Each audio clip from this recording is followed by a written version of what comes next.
If you're looking to go beyond diet and exercise when it comes to your metabolic health, you are in for a treat. Today, I interview Zarak Fatah, and Zarak is a dear friend, an amazing human being. You're going to love our conversation. We talk about conscious communication, we talk about nervous system regulation, we talk about breath work, we talk about ayahuasca, and things that you may not necessarily think of that are impacting your health in a very meaningful way, things that you can do today, right now, to feel better and to function better, and things that you can consider that you may have been sitting on the fence about that can completely transform your life. This conversation has been amazing. It's one of my favorite conversations that I've had recently because we talk about things that impact men and women and things that are perhaps a little bit harder to measure and quantify on lab work and blood work and even things that you might be doing functionally to assess your health.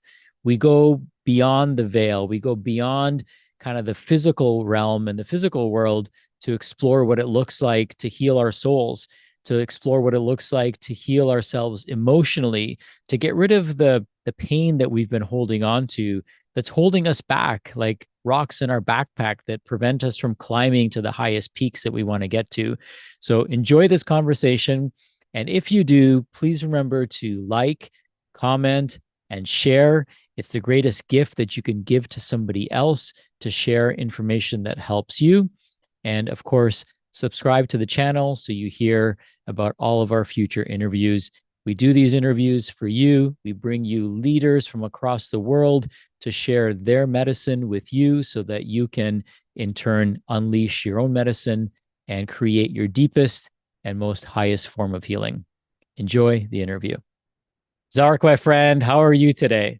I am doing well, thank you. Happy to be back up in Canada during the summertime. Yeah, just so everyone knows, this has been a long time in the making. We actually initiated this conversation many moons ago, and there was either something in my calendar or yours, and we couldn't make it work. However, we both know that divine timing is at play. So it's no better time than now. So I'm super stoked to have this conversation with you. You have such a diverse background. And one thing that I struggle to do is put labels on people Hmm. because I feel like labels kind of reduce us down to something that we may not be. You're a serial entrepreneur, you host retreats, you do amazing healing ceremonies, and have all kinds of modalities under your tool belt. So I'm curious as to how you would define what you do and the work that you put out in the world right now. Yeah, thank you. I appreciate that introduction. So, essentially, I am committed to helping men and women really overcome any of the pain from the past, healing their trauma, resolving any of the blockages that are stopping them from stepping into their greatest potential. And I do that through life coaching, through retreats, through breath work ceremonies, and then just community events, right? Getting people together to share, to grow, to heal, and learn with one another. I come from a hospitality background, from a very different industry. I like to say I went from nightlife to light life, where I used to own clubs and restaurants and music festivals, and very different lifestyle, very different environment, and went through my own personal development journey of realizing that that wasn't aligned for me anymore, and discovered personal development, which put me on this path. And ultimately, the student became the teacher, and now I'm blessed to be able to do this work, sharing with others what I've learned along my way, and hoping that's helpful and valuable to them. So, yeah.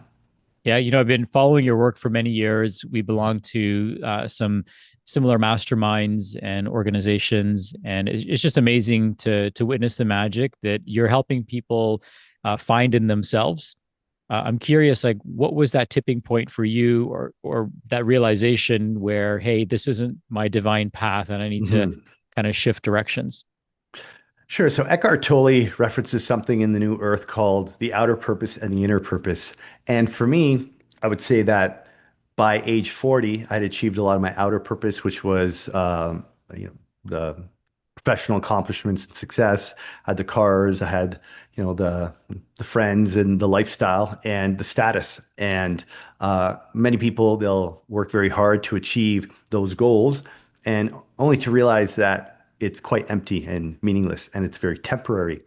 So by 40, I had checked a lot of those boxes and found myself feeling very bored and stagnant and just began questioning, well, what's life really about? Right. And that's when I shifted to the inquiry and the discovery of my inner purpose. And the irony about your inner purpose is it actually has nothing to do with you. It's more so about who do you get to be for others. So realizing that my journey through entrepreneurship, the ups and downs, what I've been through, my family, childhood trauma, I realized that there was some value in what I had been through and that I could support other people with their own journeys. So for me, it was turning 40, realizing that I was kind of stuck in loops and knowing that I had more to offer the world and just questioning what would look like, what could life look like if I started all over again? And that's exactly what I did. At 40, I pretty much reinvented my life, left my career, got into the retreat space, moved to Costa Rica, and got onto this path. Was there a particular event or a book or a person or Yeah. like a nudge that you got from the It was universe it was that, my 40th birthday party where I had all the reason to be happy. I had success, I had friends, I had, the lifestyle, and I just remember this feeling of emptiness and literally surrounded by hundreds of friends. You think it's a moment of celebration and joy, but there was something within me that was just like felt off. And, by 40, I thought I'd be married with kids. I thought I'd be well on my way to financial freedom and early retirement. And it was far from that. I was single, dating, women that weren't necessarily aligned with the relationship I wanted. I didn't love my career anymore. I felt very stagnant and I was financially in debt, hundreds of thousands of dollars. And I just thought, I'm 40, and I've got a choice to make right now. If I don't change, I'm going to wake up 10 years from now and be in the exact same place that I am now. And it was in that moment that I realized it was time for a change. And I didn't know what that looked like, or what I was going to need to do. But thankfully to communities like Archangel, thankfully to Landmark and some other programs that I took on, it really showed me the potential of what my life could be like once I let go of those old beliefs and those old patterns. hmm, it's amazing how when the student is ready, the master or the masters or the master plan starts to reveal itself. Absolutely. What was perhaps one of the first things that you changed that others would have taken note of? Like, was there something that maybe your friend started noticing a shift in Mm. you that you care to share?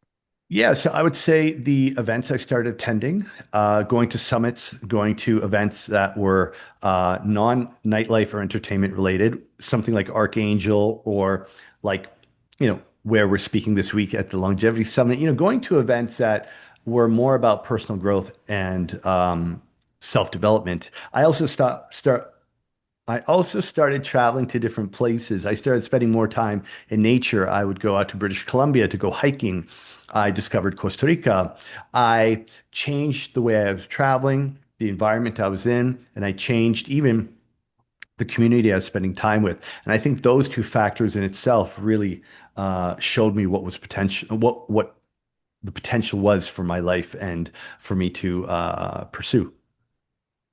I love that. It takes a lot of courage to create changes and shifts, especially when you have, the material successes and all the boxes checked off that Mhm. we aspire to. I know growing up, like, you probably checked off all of the boxes that you dreamed of. And then to come to the realization that, there's a part of me that isn't happy, Mhm. even though externally I have everything that I need. Um, and change can be difficult, right? So where did you and sometimes it takes courage, sometimes it Mhm. takes disgust with the situation Yes. that you're in. Yeah. So what gave you the courage to actually create that change and shift? So I would say that it was two things. I heard a quote once that said the definition of hell is meeting the person you could have been at the end of your life. Hmm. And I knew that there is a different life available to me. I knew I had more to offer the world than selling expensive vodka and sushi. I had a belief in myself that I was destined for something greater. So that inspired me to be curious and to look at what's possible, tapping into different communities, meeting people who were further ahead of me on their own journey, through the Archangel community or some of these other, masterminds. You meet people who have survived cancer or have gone to jail or who've gone, completely bankrupt, and they come back wiser, stronger, richer, wealthier, right? And I thought, okay, Mm. if these people can do it, I can do it as well. So being inspired by, again, community.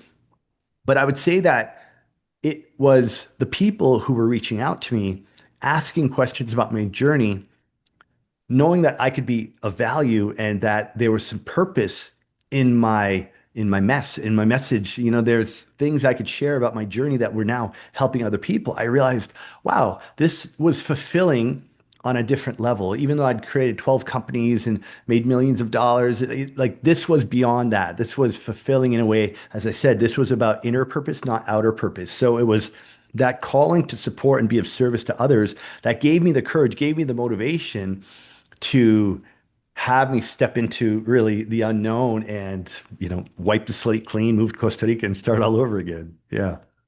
I love that.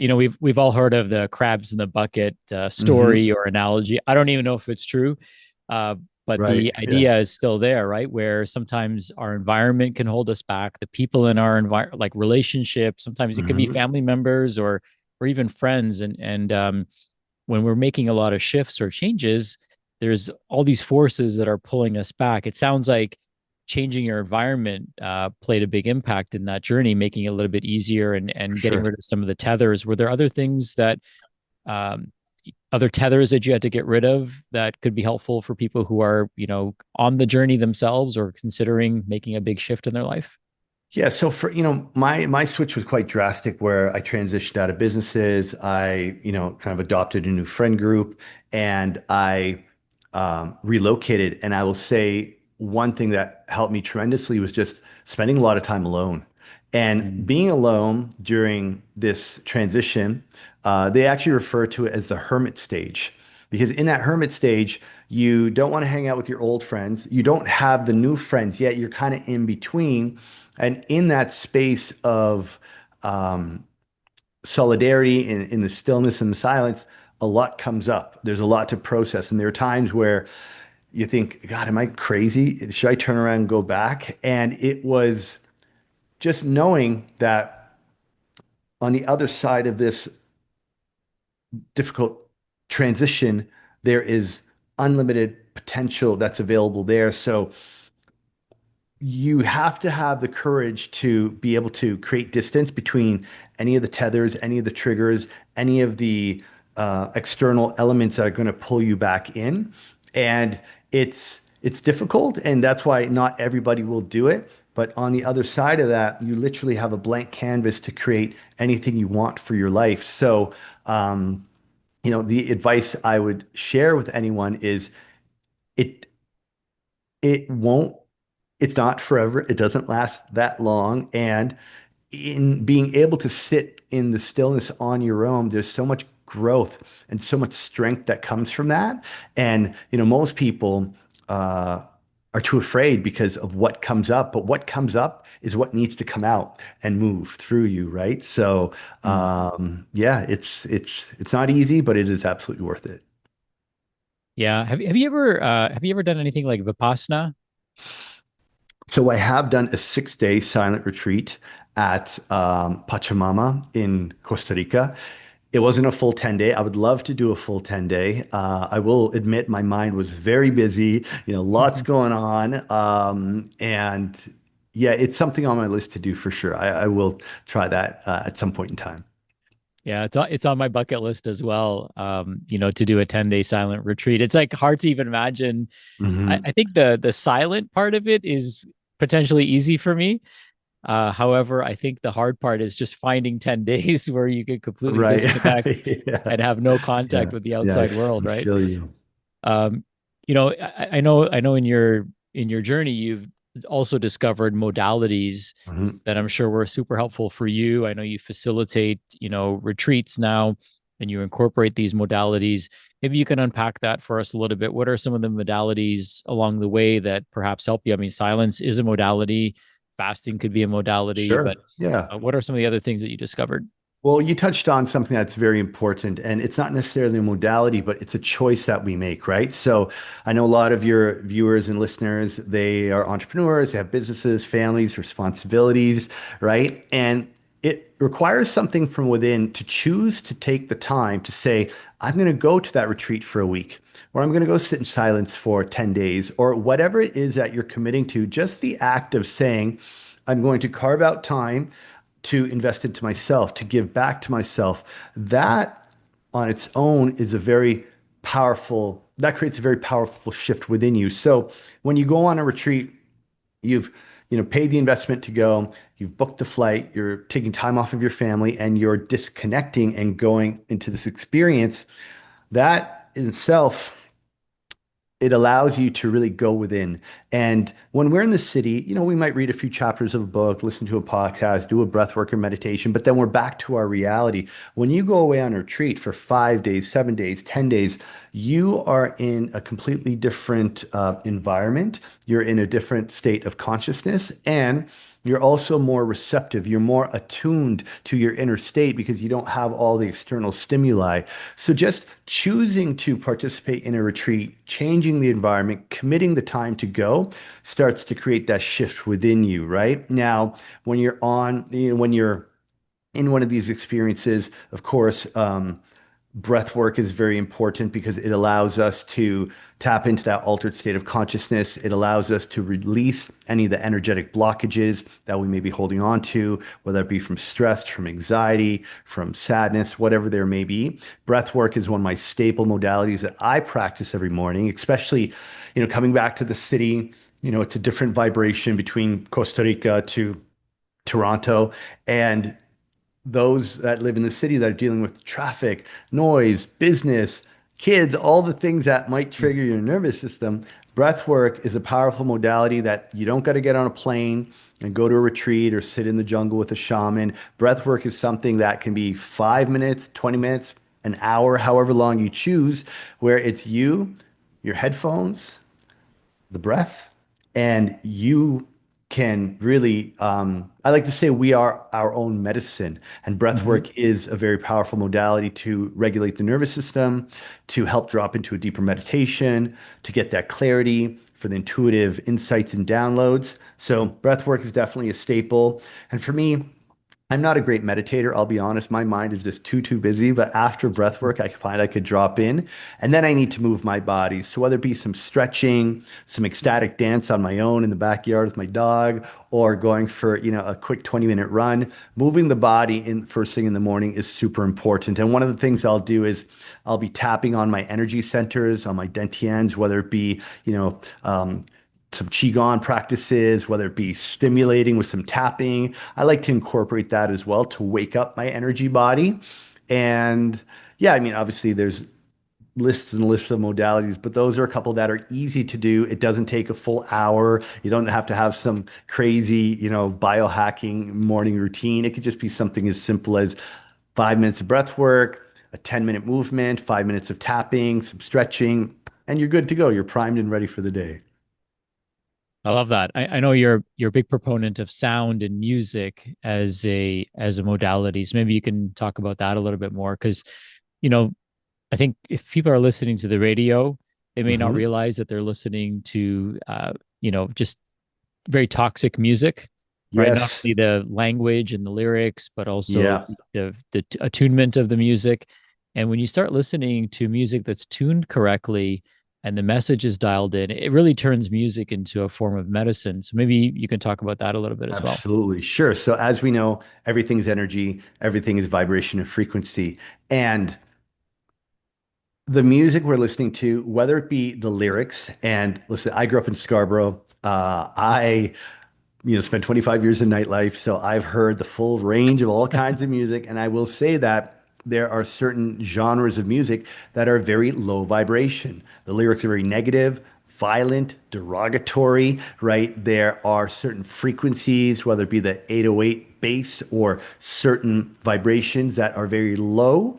And when we listen to high vibration music, whether it be about lyrics about love, joy, peace, whether it be those higher vibrational frequencies in the sounds, it those those sound waves penetrate and resonate within our body. And this is why the premise of how sound healings work or sound bath, those bowls, those tools, instruments emit high vibrational frequencies that penetrate our body that help to elevate our energetic field. Now, as I said, we are just, energy vibrating at different frequencies, and we have our energetic field, we have our energy centers within us, and that high vibrational music, whether it be through sound healing or through the music you listen to, through our own voice singing, helps to bring more coherence to the body. And a coherent body is a healthy body, right? If we're listening to negative lyrics, if we're listening to music that sounds or feels violent, that can dysregulate our nervous system and it affects our psyche. So, and again, it doesn't have to be like some hippie kumbaya music. It could be classical music. A lot of classical is the high vibrational frequencies as well, right? It could be your favorite pop songs that talk about love and romance, and all of that. So it's just about finding what feels good for you. And especially in the morning, when our brain is still in that theta brainwave state, when our subconscious is the most influential or the easiest to be influenced, to listen to high vibe music with positive lyrics almost acts as affirmations that we can plant those seeds into our subconscious to start our day. So yes, music is very important. And I do believe that sound vibration and sound healing is going to be the future of medicine, where they'll be able to treat certain diseases and illnesses like cancer with sound vibration to change the molecular structure, to change the frequency of the cells, to bring them into coherence with the rest of the body. They are already testing it, and I believe that is something that's coming in the near future that's going to be revolutionary. Yeah, some of my most profound healing experiences have been with breath work, Mhm. with sound work, with frequency work, Mhm. and it's such a game changer, and it's really available to all of us. We Absolutely. I listen to a lot of South American music because of my journeys down to Costa Rica, my Mhm. experiences with ayahuasca, and it's so healing. Even if you don't know what the words mean, there's just an Sure. energy that emanates from the music Mhm. that heals your body. It gives me goosebumps just talking about it Mhm. because I'm so connected to that music, and it has such a powerful influence over us. And having a 15-year-old, he's turning 15 tomorrow, but having a teenager who all of his friends listen to like pop music and stuff like that, Mhm. uh we're always trying to pull him back, to the light, versus the Yeah. darkness when it comes to music. And we just have a policy that if you're with me, you're not going to hear that kind of music. And I can't always control what's happening with your friends and what their parents and their families are doing, Mhm. but we just absolutely try to do our best when it comes to incorporating healthy vibrations throughout our home. And it's something that people have been using literally for hundreds and hundreds of years, Absolutely. and now it's a simple press of your phone, away for you to have access to a library of amazing healing music that Mhm. is really truly medicine. There's lots of books that have been written about this. My friend Barry Goldstein has written books about this, and he uses music as therapy for his clients. He does all the music for Joe Dispenza, Amazing. and the way they encode the music is the way they would formulate a medicine, right? The way they would formulate a supplement, right? There's a lot of thought and energy and good vibes that go into it, so there is an actual science behind it. It's not random chance that the music ends up being so healing and regenerative for people. You're right. Yeah. And to your point, it's those frequencies that penetrate us on a subconscious level, whether we're aware of it or not. We need to be very cognizant and intentional about what are we letting penetrate us, right? Especially when you got headphones on, it's like going right into your brain, right? So, Yeah, yeah. Yeah. a place where people can pay attention to the music that they're being exposed to, particularly because we have a lot of people that are in the health and wellness and fitness space or on their fitness journey, and we might find ourselves in a gym. And Right. so at the gym, the music is usually pop music, right? And it's like Mhm. whatever's on the radio is playing in the gym.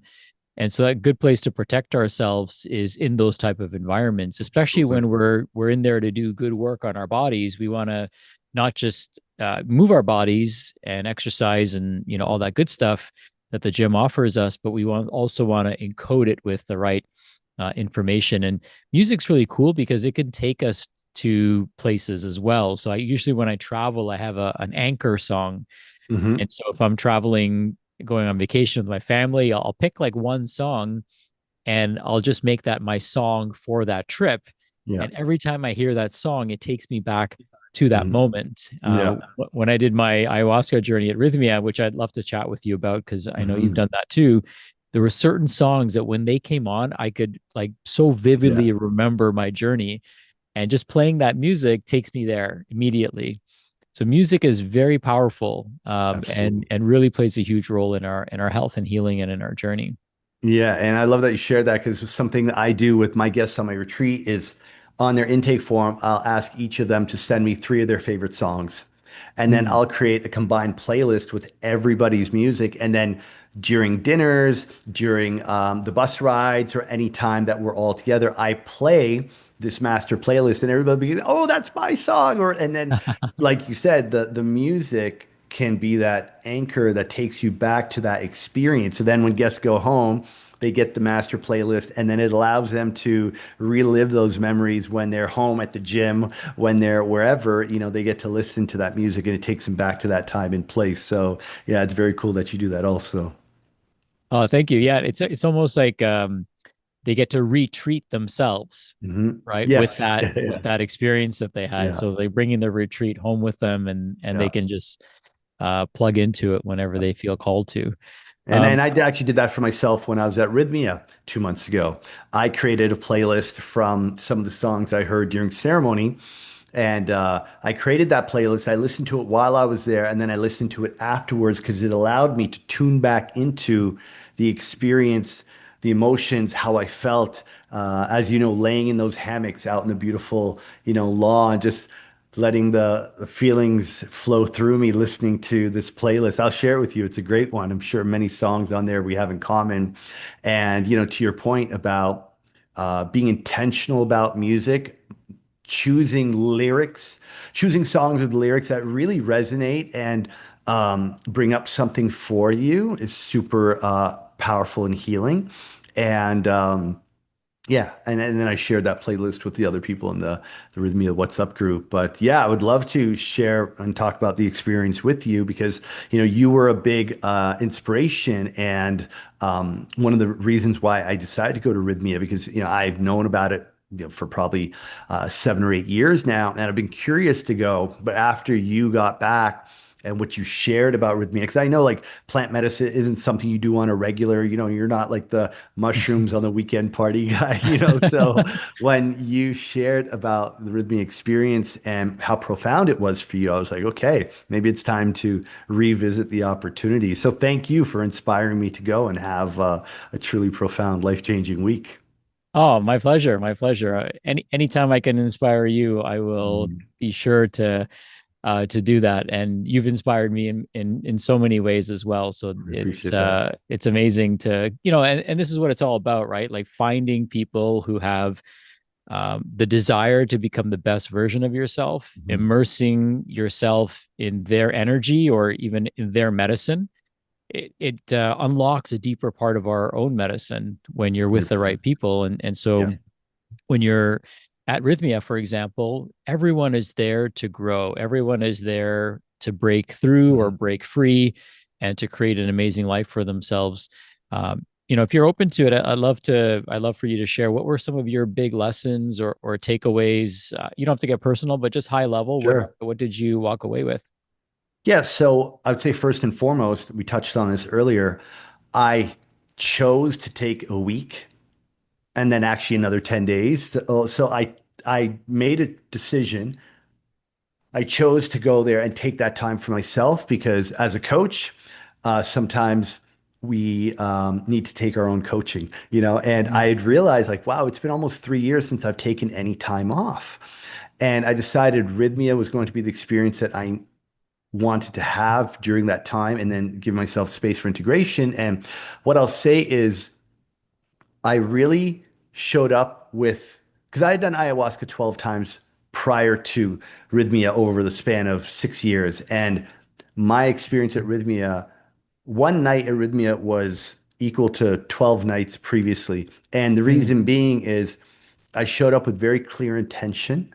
I was very, very dialed in as to what would I love the medicine to teach me right now? What is there that I'm missing that I don't know? Because I felt like I'm on the precipice of a major upgrade and there's something I can't quite get to on my own that I would love the medicine to receive, to share with me. So I was clear on the intention.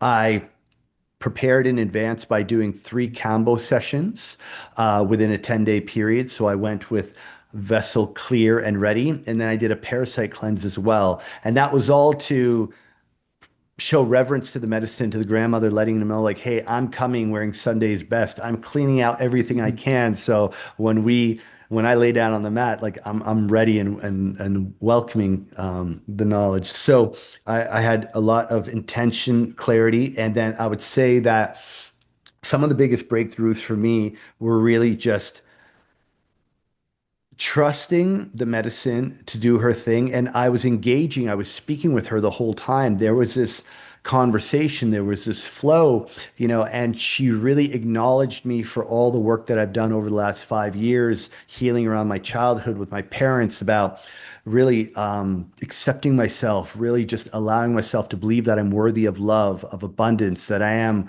worthy of all that I desire. So it was really, she was holding up a mirror to me, acknowledging me, Mm, thanking me, congratulating me for all the work I've done over the recent years to get to this point. Because again, ayahuasca, first off, it's not for everybody. It's not the silver bullet. It's not the panacea that's going to give you all the answers. You have to have some level of self-awareness and you have to have a process to be able to go deep within the layers, but also, most importantly, to be able to integrate the experience afterwards. So I believe that the medicine will only show you what you're ready to see. And I feel that leading up to it, I had done so much work, whether it be the Hoffman process, whether it be other medicine journeys or, coaching around my relationship with my family that had me primed and ready for the medicine to show me all that she did. And I got to see, future timeline. I asked her, what do I need to set up now to set up my future family and I for the next 20, 30 years? She told me it's time to start building my community. So that's something I'll share with you at a later point in time about a residential project in Costa Rica I may be getting involved with. It showed me my relationship, my children. She showed me the future timeline that's available to me if I choose it, if I keep stepping into that, if I keep mm, leading with an open heart and really embracing the full potential of what's there. Because often we're scared of our greatness. We hold back because the greater our life, the greater, stronger we become, the more responsibility we have, the more that's then put on us because we are holding ourselves to a higher standard. And the medicine showed me my highest timeline of what my life could look like. And that was beautiful because when you see it in a journey, it's not just a vision, it's a knowing, it's a remembering. It is a glimpse into the future where you can feel it, you could taste it, you could smell it, and you're like, oh, wow, okay, this is what life looks like if mm. that's what I choose. So it was very inspiring in that sense where she was able to show me what's available to me and just how good life can be when I continue to do the work and stay in integrity to my values and who I'm committed to being. Yeah. I love that. I'm getting goosebumps just listening to your story because Thank you. I can only imagine how powerful that is, and especially like when you can experience it with all the senses, Yes. Yes. and Yeah. for someone who hasn't gone through this journey, it's like trying to describe the sunset to a blind person. I get Right. that. But you have to trust us, right? That there's magic that resides inside Hmm. each and every one of us. And I love what you said. It's really about remembering who we are, and the medicine shows us what's possible for us. And I Hmm. love that it acknowledged you for all the work that you're doing, Hmm. because Yeah. sometimes we don't get that acknowledgement, right? Because like people don't see all the things that we do, right? They say Hmm. that your character is who you are when people aren't watching. Yes. So it's hard to get praise from somebody who Hmm. never sees the work that you're Yeah. doing, right? Like the breath work that you're doing, the Hmm. ecstatic dance, the exercise, the going for a run, the journaling, all the thought process that you're having, the tapping. Like you're not doing that on Instagram for likes and views, right? So the world doesn't see all that work that you're Right. doing, but the medicine sees the work that you're doing. And to be acknowledged for that, I'm sure was a very moving moment for you, Yeah. because we don't always get that from even the people that are closest to us, because they don't see that, right? They don't see how we stand in integrity, or how we might think something but we immediately correct that thought. There's a lot of invisible processes that are going on, and to be recognized for those Hmm. processes is really moving, right? That in and of Yeah. itself is like For worth the sure. trip down there, right? To be Yeah. seen. And there's power in being seen, and where it's not something that happens on a regular basis these days. So I Yeah. want to thank you for sharing and acknowledge you for doing the work, and it's very evident, when I see you, when I hang around with you, you can tell who's doing the work and who isn't, just from their energetic signature. Mm. Yeah. So Thank you. thank you. Yeah, I And appreciate that. it you deserve all what life has to offer. Mm. And I want to make sure I acknowledge you for that, because um I know what it takes, right? And I know how important it is for us to do the work, and again, it's important for us to be seen, and not for the acknowledgement from other people, but to know that we're on the right path, that what we're Yes. doing is leading us in the right direction. Because sometimes we might be doing things and you're just like, okay, I feel good, but is Yeah. this what I should be doing? Right. And to get that encouragement is very powerful and reinforcing. And I'm sure this is a metaphor you'll appreciate. It's like we don't see our own hair grow. We don't see it, but then somebody will come up to you like, hey, like there's something different about you. I'm not quite sure what it is, but you're just feeling different. I'm sure you Mhm. get that comment all the time. So, for one thing to also mention with the acknowledgement now, for people who haven't done ayahuasca and they're apprehensive to it, one of the things she shared with me is the hardest part is already over. There's nothing to fear. What Mm. you've been through in your life, the pain you felt, the sadness you felt, that's over. Now it's just letting go and healing. And many people are scared to sit with the medicine because they think, I don't want to relive that pain again. I don't want to see that scary moment again. So, my question is, do you want to live with the energy of that experience within you because you're too afraid to be with it again and release it? Or are you willing to, are you willing to live with that within you and deal with the fear of what that could cause? Because everything comes to the surface at some point in time. Or are you willing to surrender and trust that the medicine's going to show you what you need to see so you can realize, okay, it's over. And then you can let it go. Because often many people will live with the trauma of past experiences in their body for their entire life until it surfaces in a way that you cannot ignore it, whether it be cancer, whether it be illness. As we know, the body keeps a score, and Mhm. many people will try to push it down and suppress it, especially men, rather than deal with it because they don't want to feel the pain. But as the medicine told me, the hardest part is already over. Now it's just a matter of acknowledging it, seeing it for what it is, and releasing it and let it go. And the minute you do that, and again, that may come through purging, that may come through crying or whatever way the energy is leaving your body. Once it's gone, it's gone. And then it's like, wow, there's this lightness there. And as I say it, everything lights up. There's this lightness, there's this space now that's been created for new energy, new potential, new experiences, right? And it can seem scary to lay down on the mat to surrender, and whether it be breath work, whether it be Reiki or any other form modality of plant medicine, the worst part has already happened. Mm. Now you just have to be willing to see it, to release it so you can heal it and move on. Yeah, I just felt that was important to share because that's what she was telling me is like, there's nothing to fear. The worst part is over. You've done great work. Just surrender and let it go. I love that. It's very powerful. The visual that's coming up for me is as we're climbing a mountain, um, it doesn't necessarily get harder, but there's less oxygen, right? So um, the physical part of the journey is getting harder because the atmosphere is changing. Mhm. And what makes our lives easier in those higher altitudes is carrying less weight. So many Yes. of us, we're at sea level, we can carry around those boulders in our backpack. But if we want to elevate our consciousness Mhm. and go to places where we haven't been, then those things can hinder us and hamper us from getting to the top of the mountain that we want to Yeah. climb. And so you're right, the hard part's over. The experience that you've had has already happened, right? So you're not going to necessarily relive it. Instead, you're going to release it so that Mhm. you don't have to keep Yeah. reliving it.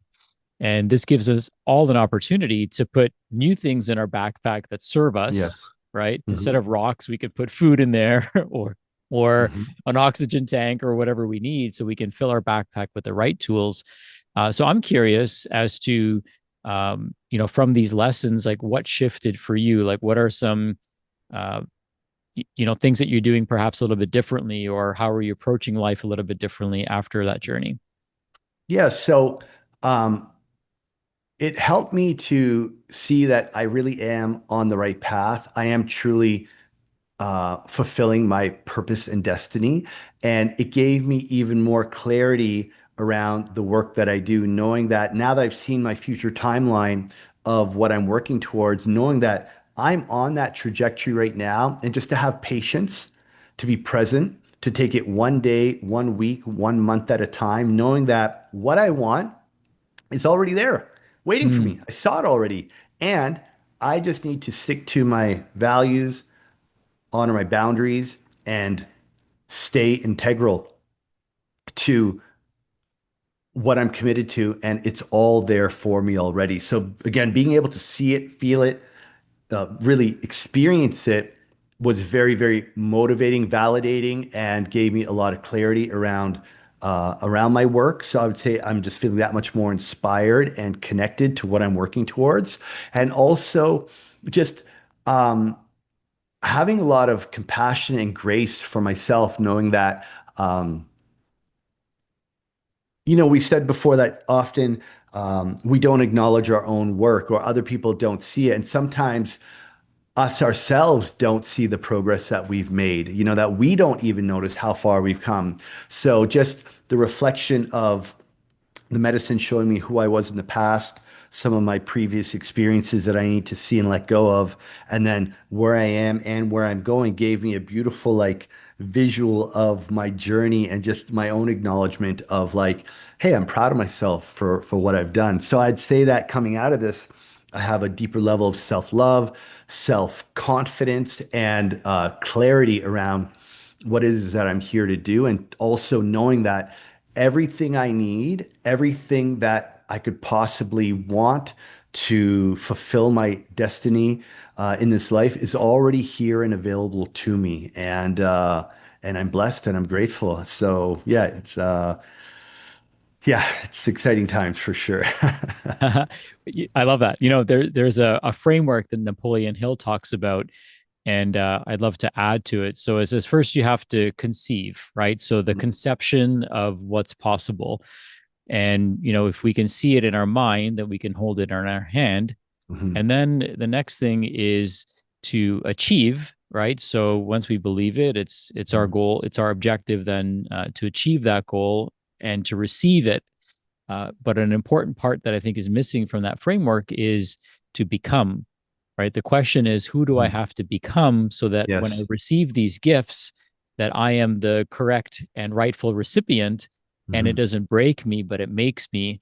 And then you have these tools and resources that are available to you for you to unlock your fullest potential. And I know that you're here not to just make yourself the best version of you, but I love the work that you're doing because you're trying to help unlock the best version of each of the clients Mhm. that you work with, right? Whether it's one-on-one in the coaching that you do, whether it's in the seminars and presentations that you do, Mhm. or the private mentorship and coaching that you provide for your groups of people and the retreats. Like you're here to unleash other people's medicine, and it starts by kind of unleashing our own medicine, and being a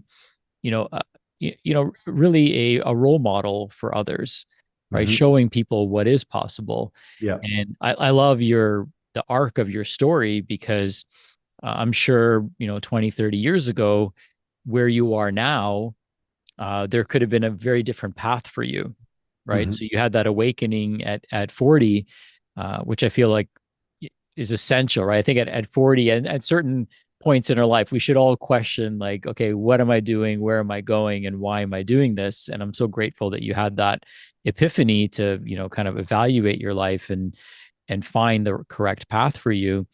And I'm also curious as to, like, the people who are at the party with you, right? Mhm. They were probably, many of them were probably around that same age. I'm curious what percentage of them, found that enlightenment to kind of change courses, and what percentage of them stayed in the right in that same trajectory they were going, and what their quality of life is like now, and this isn't to judge others because I think everyone's on their own journey and their own Sure. timeline.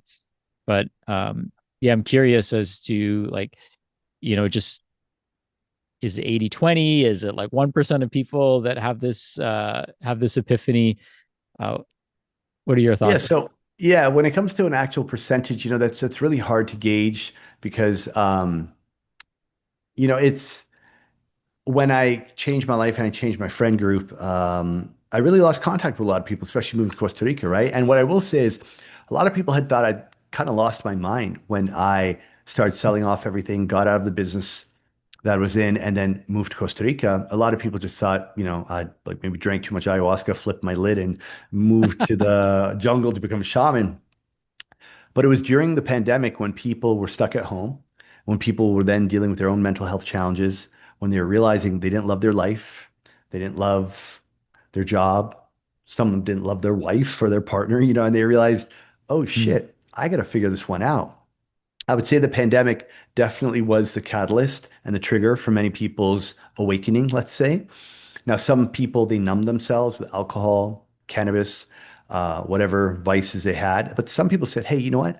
I'm going to use these next 4, 5, 6, 8 months, however long it is, to invest in myself. And that's when I started getting calls. That's when I started getting messages from people saying, hey, I remember you posted this book, or hey, you went on that retreat, or what was that thing you shared about, like, so now people started reaching out to me because, as you said, we have the choice to lead by example. We have the choice to be the proof of what the work looks like. And because I had started in, 2016, I believe, 2014, I was already a few years into it when the pandemic hit. So, more so now when I come back to Toronto, people want to talk to me about my retreats, about my coaching. They get it now. Whereas before they judged me and thought I was crazy.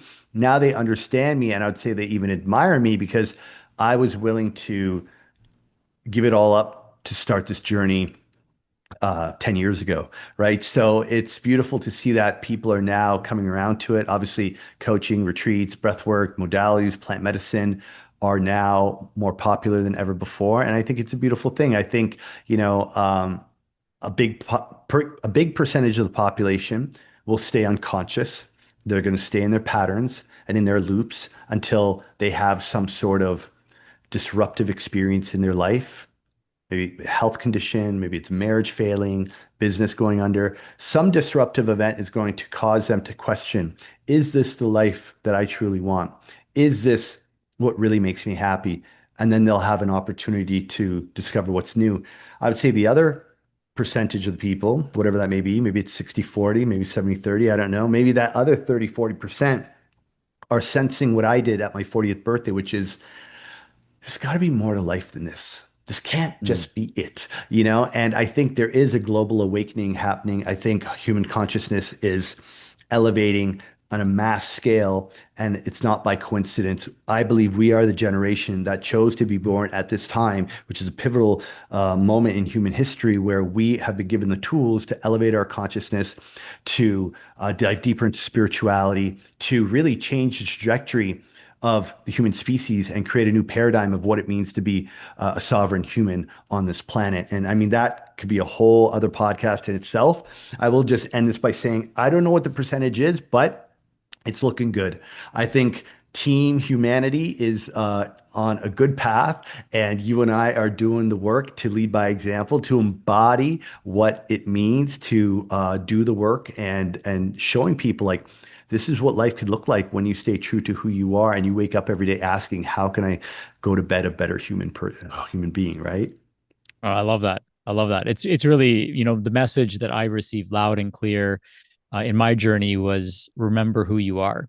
Yes. Yeah, And, I love that. that's available to all of us, right? A lot of times people think we have to change, Mhm. and change can seem painful, Mhm. but when we remember who we are, Yeah. then it's more of an inward journey, and then it starts reflecting in our outer world.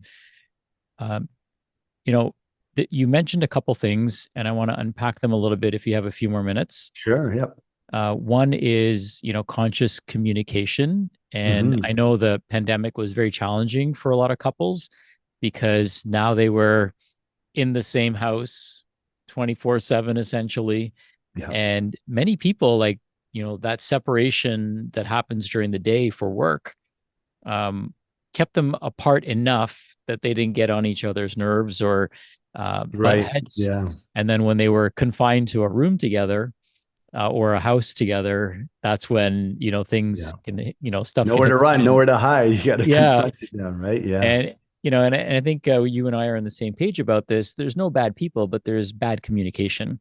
Yes. And sometimes people don't know how to express themselves. Mhm. Sometimes people don't know, uh, what, how to speak their truth, so to speak. Mhm. And maybe they know how to speak their truth, but not in a way that's conscious, that can be well received or received by the other Sure. party. So maybe we can talk about conscious communication a little bit, because Yeah. I think that's like I a huge, very, very absolutely potent modality for people.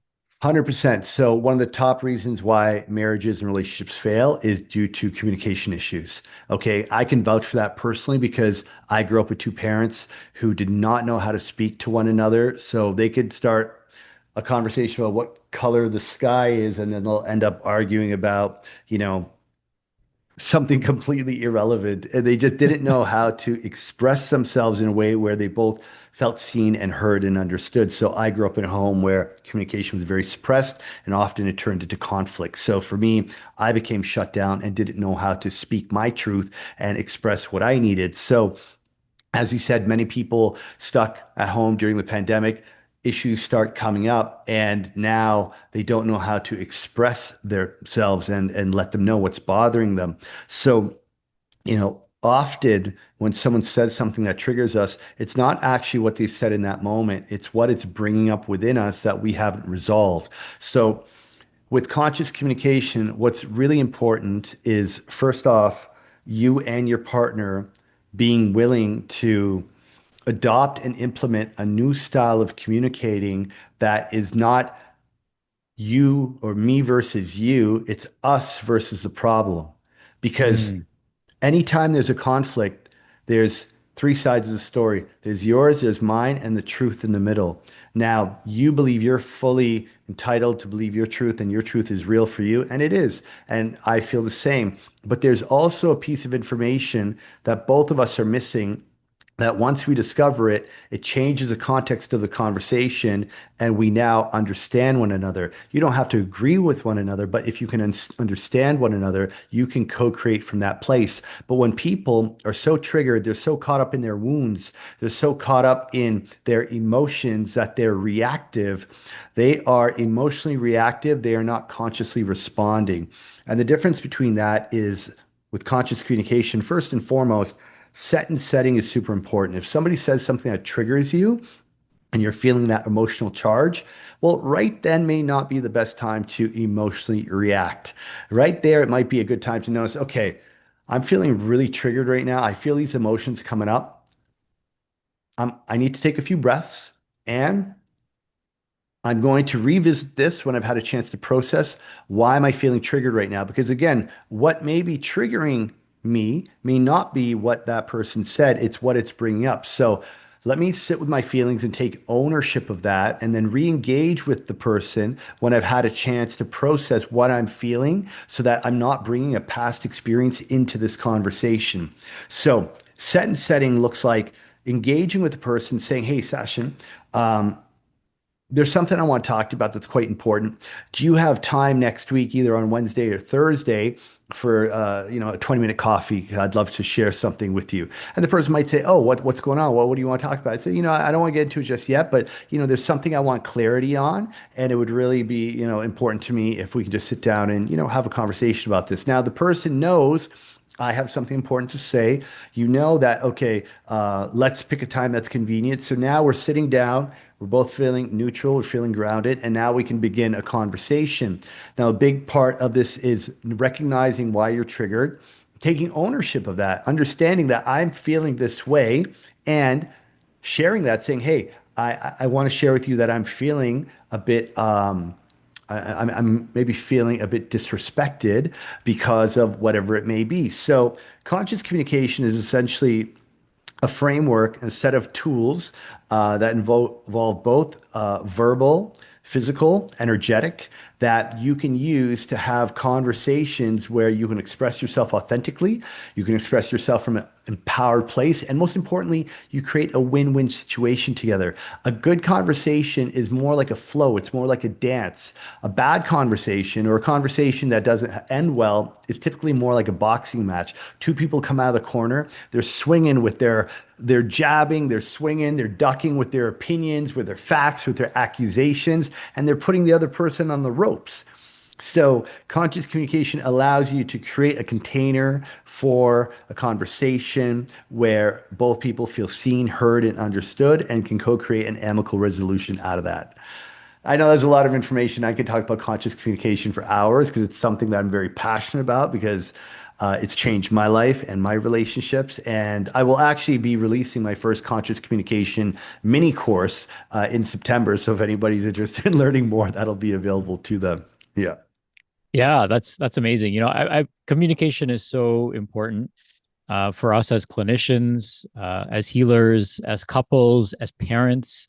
It's Yes. something that we need to pay very close attention to because I believe that it's our ability to communicate and articulate that separates us from all the other animals, right? They have their own ways of communicating Mhm. important messages to one another, like the trees and the insects and other animals do, but we have something so special about there's something so special about being human.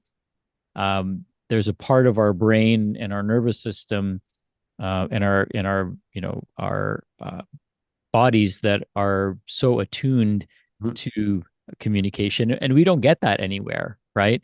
A lot of times people don't know or learn how to communicate until they have a problem, Yeah, and then they're in therapy or then they're in the exactly. hospital or then there's something that's going on that's creating a big challenge for them, and then they've got to take a crash course in communication. But if you don't have a challenge in your life right now, becoming a better communicator is a very important skill set to develop. Mhm. And if you are having a challenge in your life, then this is probably one of the first places to look because Absolutely. it can help you resolve issues really, really quickly. And I love what you said. It's not me versus you, it's us versus the problem, because that really takes, the personal, component out of the equation, and it makes it more about the problem versus the individual.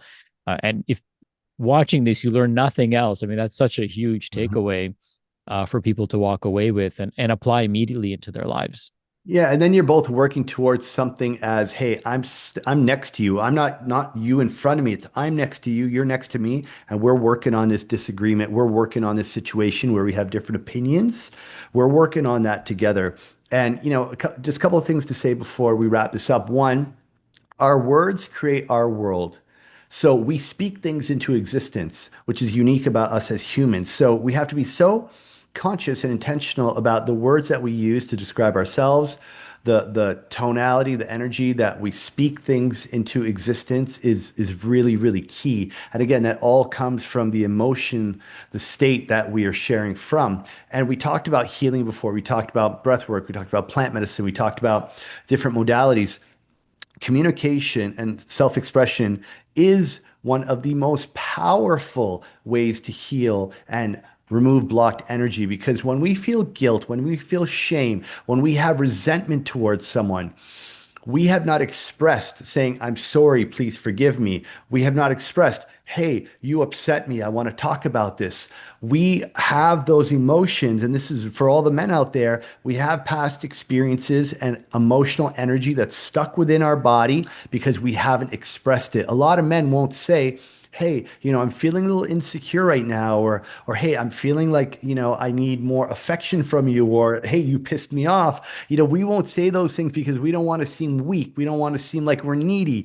And this is where women can really help a man feel safe to open up and not feel like, oh, like I'm some wimp if I talk about my emotions. Because as men, especially our age, we are conditioned to believe that self-expression and vulnerability equals weakness. However, when a woman can ask her partner how he's feeling and hold space for him and receive what he's saying with love and care and compassion, a man then feels safe to open up and share.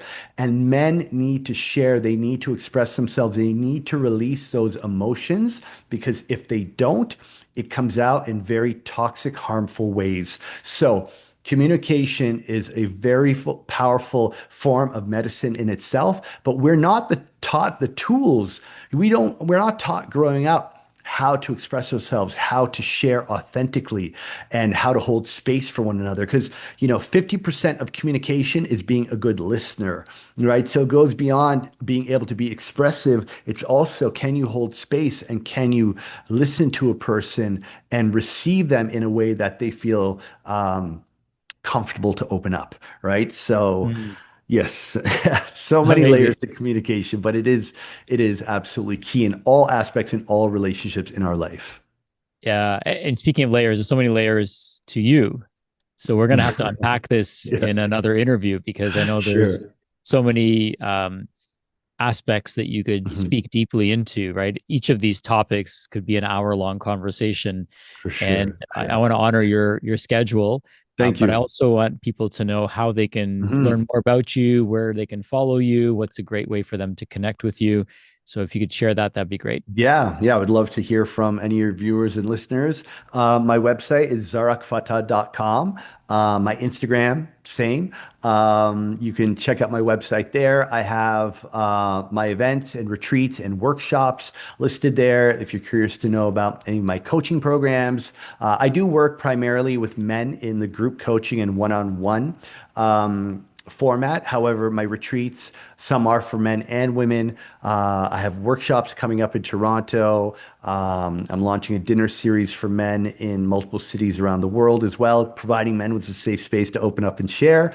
So, yeah, if you want to learn more about me and what I do, please check out the website. And the Conscious Communication mini course will be launching in September as well. So, that's it's like an organic plug that I threw in there. Amazing, brother. Well, keep up the great work. Keep doing the work on yourself. The world needs it, as Absolutely. you and Thank I know you. more than ever. Your future self needs it as well, and the world that we're all trying to co-create, one that is filled with health, wholeness, and happiness for men, women, children.